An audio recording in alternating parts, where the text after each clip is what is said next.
Update 1.0 is a triumph of graphics and optimization.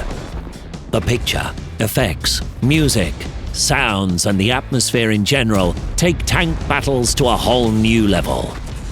Looking back, it might be somewhat scary because of the amount of accomplished work, and also due to the fact that the last update with 0 at the end was released as long ago as April 2014.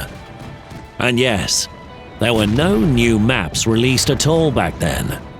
Update 9 was released with 10 to 20 new vehicles, completely reworked, and a new garage. But there were no new maps. All maps were adapted, and we spent all the time we had after the release on creating maps. So, together with the artists, we learned how to create content on a large scale, sharing the load, so that production took as little time as possible, and so on. And as usual, the last maps that we made on the Update 9 tag were much better than those that were released first, or even the garage we released. The last map we made using old technologies was Pilsen, a Czech map. We squeezed all we could out of it. We used all the tag and functionality we had at the time. Well, the quality of the textures from 2009 won't surprise anyone anymore, and this all went a bit separately from the tanks. The vehicles are of high quality, sometimes even too high quality. And the environment was average. Just sit down and do this, it seemed. But there were also system problems, because Big World didn't let us do everything. We added different small improvements to the engine. But the further we went, the more we knew that we couldn't just go on tuning the engine with some features. It had to become unreasonable. We spent a lot of time on this and didn't receive the desirable outcome. We knew that, for example, the work of the file system, work on a processor, on a graphics card, on preparing resources for rendering, and on shaders, it wasn't effective. It was all-embracing, but ineffective from the point of view of a 3D game application. And then, in late 2014, we decided to just abandon many features and write them anew. Some things hampered our evolution, and what we couldn't do, without mass conversion of content, we have done now. Our code became so complex and the engine itself became so outdated, so it was easier for us to throw away big parts of it and just replace them. So step by step we reached the situation where our internal changes had become dominant over the features of Big World itself. This doesn't mean we wrote it 100% and there's not a single similar line of code. That's not the case, but about 80% of the code is new. We decided that it would be nice to do a real rebranding of what wasn't the Big World engine anymore. We decided to name it Core. So it appeared that we had a new engine with new content. That's where we were at that moment. The new Core engine became a breath of fresh air for the developers. All the hiccups, all the restrictions of the Big World engine were gone now. But this was just the first step. Because creating a platform is one thing, and building something awesome on it is another. For example, the working prototype of the Abbey map. For the first couple of years, I wasn't confident that we would make it all the way to the end. Because there were times when the project was paused and there was no news about this integration map, Abbey, for half a year. When we started doing this, when we started working on this, we realized it wasn't easy. The game engine changed. That's all, forget it. There's no Big World anymore. Big World is used for the server component. The client component now runs fully on the Core engine. It's not the Big World engine. Everyone went like, Only a few code lines remained in it. We had the feeling that we took off in a very comfortable plane, but we were still assembling it on its way. It was a very stressful transition. We didn't have any illusions that it was all perfectly fine. It's not like that. It was hard. Something went wrong every day. It didn't work as it was supposed to. or we knew we hadn't taken something into account and needed to improve it. A big step forward was made by our 3D engineering team, by those who dealt with optimization and created these graphics. The artists were becoming more and more aware of what they were doing. They started spending less time on this, so they had more time for some tasty features. In early 2014, we finally assembled a prototype that used an improved technological stack regarding optimization, performance, and test content. Well, it's clear that many objects weren't there, but you could drive around that map and look at the existing objects. This was when we believed that we would do it, and we could do it, and we started doing this. And that's when the work was in full swing. The developers set at the new technologies with unprecedented enthusiasm. Everyone wanted to show the new graphics to the players as soon as possible. So as a result, we had that Abbey map. This very map, almost polished, beautiful and optimized, went to WG Fest 2016. This was the first official presentation of the new graphics, and to be honest, we had no idea how the players would take it. Yes, we were excited. We thought we had missed something, had done something wrong. You know, there was joy that the audience would see what you had worked on for more than a year. But at the same time, you thought, I didn't do it in vain, right? Did I do everything right? The first reaction was, is that so? Wargaming won't manage to do it, or it's all pre-rendered. What hardware can process this?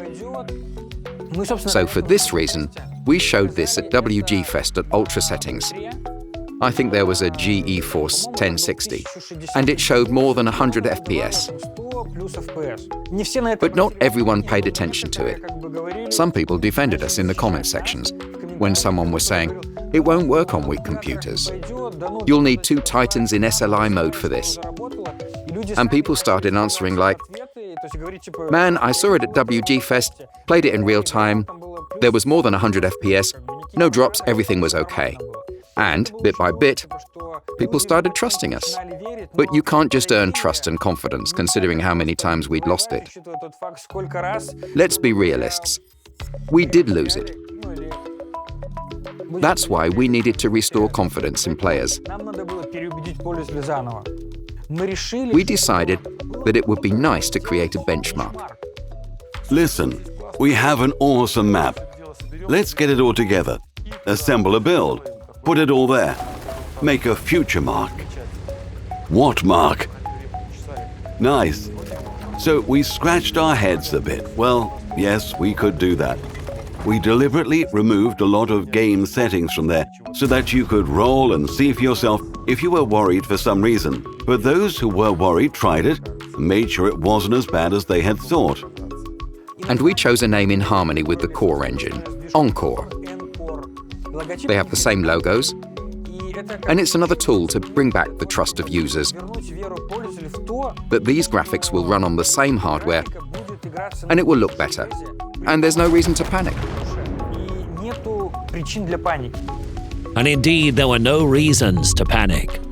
The new core engine allowed us to optimize things that previously couldn't be optimized in general. Our good friends at Intel helped us with that. Intel and Wargaming have been, collaborating for years, and the World of Tanks 1.0 is a big moment for Wargaming and for the overall World of Tanks community. For Intel to be involved, it's extremely exciting, and we feel that, by bringing the latest in terms of technology to Wargaming and making sure we can offer the best gaming experience to all those gamers in the world is obviously extremely exciting for us, Intel. We regularly receive new versions from the Wargaming engineering team. Then they're sent to one of the test labs in Munich and Oregon, where professional testers check the game's stability, its performance effectiveness. The tests of preliminary versions are done regularly. But since Update 1.0 contains the new core engine, we needed to be absolutely sure that the new version was stable and effective on all current and future platforms. The guys helped us a lot, properly speaking. They came to us regularly with the results of what they had tested on their hardware, how much power it consumed, and how effectively their GPU embedded in the central processor is utilized. They showed us that their computing processors integrated into the CPU were quite happy from the graphics point of view. Their engineer came to us and sat together with us in the next room, reviewing our rendering. An example of such a collaboration in 1.0 is the joint presentation at the Game Developers Conference, GDC.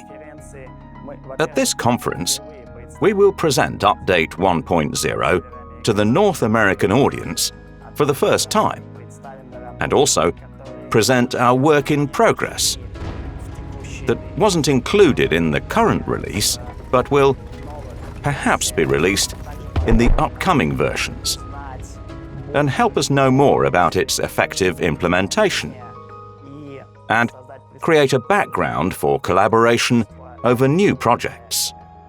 I'm sure that it's still just the beginning. There's a lot more to come in terms of understanding each other from a technology point of view, as well from a marketing, commercial, business point of view.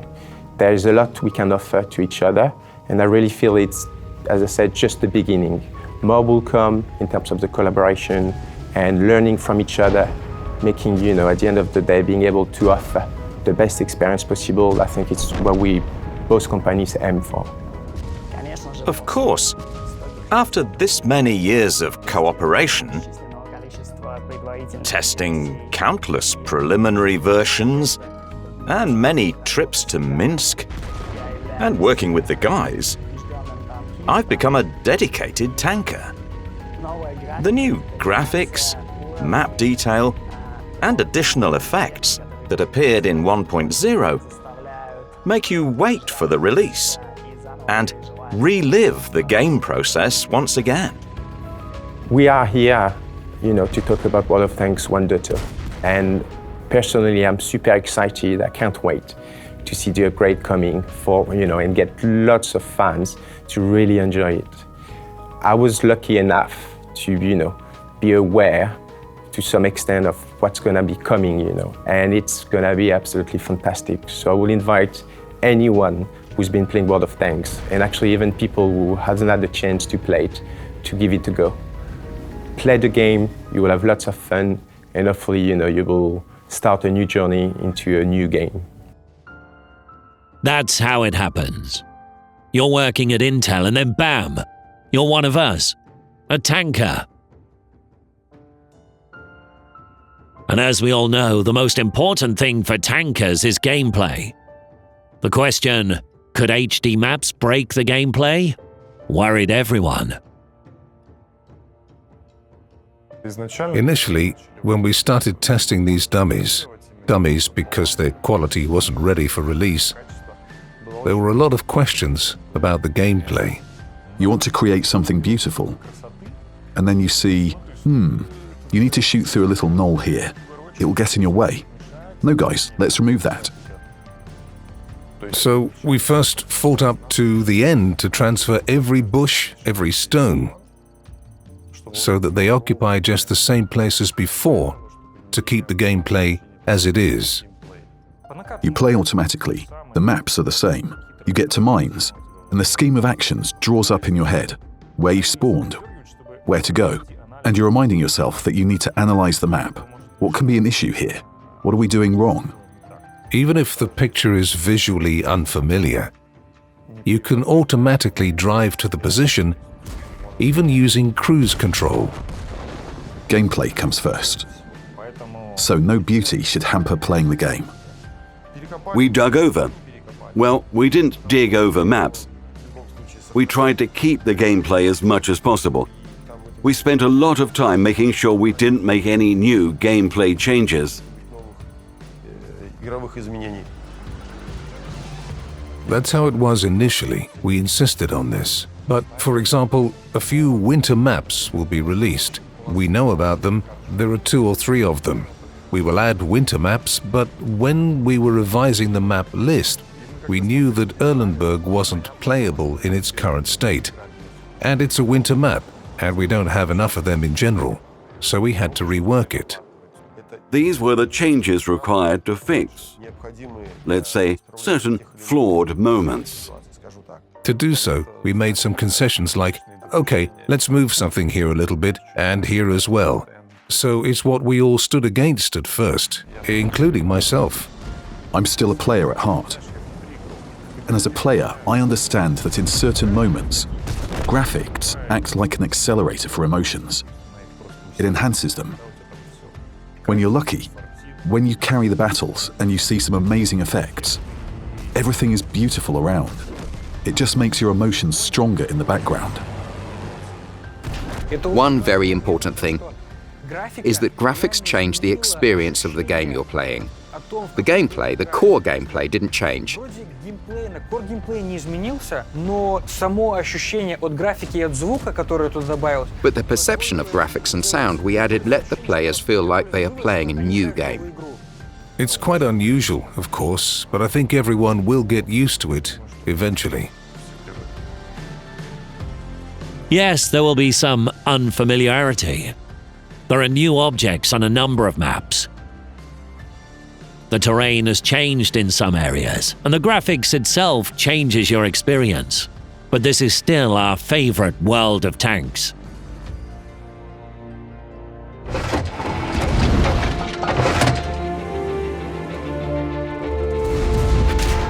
By the way, this update should have been released in 2017. Developers, what's the matter? There is only one reason for shifting the release date, and it is actually trivial. Every time we approached the release date, we understood that the scope of changes for the update to be released should be different. Once again, we wanted to do the following. We wanted to release a version on the new engine, but with full backwards compatibility. We wanted players to see the game with the new maps as soon as possible, with just a few of them, but as soon as possible. And then, at one point, we realized that we were making the same mistakes, and we had already gone through this twice. Maybe we should take a different road this time. So we decided not to follow the route of version 9.0 when we released tanks one by one, for a very simple reason. It was almost impossible to support old and new maps simultaneously. Initially, we were going to release the maps in August 2017. But this would have been 9.0 again. There would have been a few maps, and we would have had to hurry a bit. However, we managed to find the strength and desire to show patience and bring everything to a conclusion. Plus, we were aware that if we gave more time to the artists for implementing the technology, for adapting to the new technology, they would be able to show a better result. When we started working on the maps for 1.0, we made Abbey first and showed it at WG Fest, but we had already reworked it once, because a year later we looked at it and decided it's not good enough in some places. Let's make some quick adjustments. Since we had accumulated enough experience and content, we needed to tweak it. The Abbey map that we made and maps that we started to make afterwards were head and shoulders above the others. And then at one point, after a new matchmaker was introduced in 9.18, it became clear that for a stable matchmaker, we needed at least 20 maps. It required more time, and the sprint started to become a very quick marathon. We had to put the creation of new maps on hold. This meant that all our efforts were focused on reworking the maps. And it was a difficult moment, because people didn't go on vacation for a long while. They crunched and worked on Saturdays. And at that point, we were like, oh boy, how long will we have to work like this? It is not right to ask for more under such conditions. Of course, we wanted to release all maps at once, but the story with HD tanks taught us to be patient. It may be nice for business to set tight deadlines, but the team would have given up the ghost in about 9 months. That's why about 18 months passed between the announcement at WG Fest in December 2016 and the release. This decision to postpone the update, not to release it partially, not to release half of the previous version and half of the new version was, I think, a very important milestone because it allowed us to focus on important things, finally resolve all the issues related to the technological debt and close that old bag of content that we carried with us all this time. We reworked everything from scratch and made our future life significantly easier for making further improvements, as well as significantly improving the visual aspect. At that moment, we realized it's victory, Carl. We only need to make all the maps. Now we have come as close to the release as possible. We dealt with a great number of problems and restrictions, frayed a lot of our nerves, but finally approached the desirable date. And I think, needless to say, that this is truly emotional. We've just taken a huge step forward. And this step is supported visually. Yes, we will deliver the new graphics. It's a stepping stone to the future. The new engine can give us many more opportunities than we currently can release. I'm happy about the opportunity to really have such a cinematic picture in the game. And this isn't just the environment. This is also the explosions, shots, and different sounds. This will look very harmonious. We all actually look forward to the moment when we can finally take a sigh of relief. Do we have any concerns? Yes, obviously, it's a risk for us. This is the project of my life. Broadly speaking, I've spent basically all my professional resources on it. During all this time, I've been working only on World of Tanks, and it's very important to me that we finally did this. Fortunately, we learned to overcome those hard, big world restrictions. The appearance of a new engine showed us that we could do everything we wanted. This will be an opportunity to implement all our accumulated experience, fix all those mistakes that have been made before. This will be hard. Oh, I'll have emotions like, that's it, I can finally go on vacation. When you see the results of your work and satisfied people, it's enjoyable. It really is. Of course, we're already like, oh, we still need to do a lot, it's waiting for us. But we all want to take a breather, because we're really, really tired, guys. This is like theatre, like ballet. You may have your toes all knocked, but you're still happy. The last 7 years were a sort of beta test, and finally, here's update 1.0. This is indeed a landmark moment. The game that has existed for more than 7 years is now making a great step forward. And you know what's most important? We'll keep on making steps, because only one thing can make the game great. And there's only one, but the most important reason for all of this. For me, the game is great because of the people who play it. If it wasn't for our players, we wouldn't have this game at all. Well, it could be a World of Tanks of the year 2020 maybe, and that's it. Those who you're playing with and against, your opponents and allies, make this game great.